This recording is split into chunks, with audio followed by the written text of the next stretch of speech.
৫৬,০০০ বর্গমাইলের লাল সবুজের সোনার বাংলায় এইমাত্র যে শিশুটির জন্ম, বড় হয়ে সে হয়তো সাক্ষী দেবে আমি জন্মেছিলাম রোনান সুলিভানের দেশে, আমি জন্মেছিলাম মাহিন মিঠুন চৌধুরীদের দেশে। সুলিভানের ওই পানিনকা শট মধ্যরাতে মালে থেকে ঢাকা, দূরত্ব যেন এক বিন্দুতে, চারিপাশে গগনবিদারী চিৎকার। এ রাত গভীর নয়, অনন্য সুন্দর।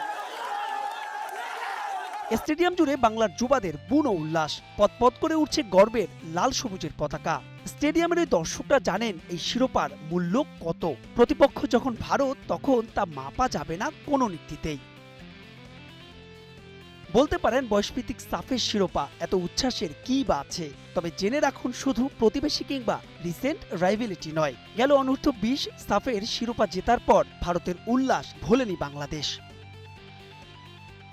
মর্নিং শোজ দ্য ডে, এই প্রবাদ মিলে গেল অক্ষরে অক্ষরে। 14, 19 আর 29 এই 15 মিনিটে গোলের 3টি সহজ সুযোগ মিস করে বাংলাদেশ। রক্ষণ সামলে ভারতও চালায় পাল্টা আক্রমণ। 32, 34 আর 36 মিনিটে টিম ইন্ডিয়ার আক্রমণ রুখে দেন বাংলার অভিজ্ঞ দেয়াল গোলরক্ষক ইসমাইল হোসেন মানিক। প্রথমার্ধের হাড্ডাহাড্ডি ওই লড়াই ছিল দ্বিতীয়ার্ধেও, তবে ডেডলক ভাঙা যায়নি। যুব সাফের নিয়ম অনুসারে ম্যাচ করায় টাই ব্রেকারে, সেখানেও ছিল স্নায়ুর পরীক্ষা। বাংলার হয়ে প্রথম শট ঠেকিয়ে দেন ইসমাইল হোসেন মানিক, আর 3-3 মোর্শেদ চন্দন ফাহিমের। পরে ভারতের গোলরক্ষকের কুট চাল, কালক্ষেপণে বল ক্রসবারে লাগান স্যামুয়েল, কিন্তু পরে এ যেন প্রকৃতিরই প্রতিশোধ। ভারতের হয়ে টুর্নামেন্টের সর্বোচ্চ গোলদাতা বল পাঠিয়ে দেন আসমানে।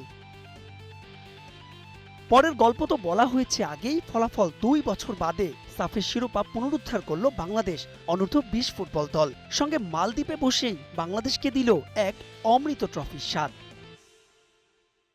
মাহবুব রিমন, স্টার নিউজ।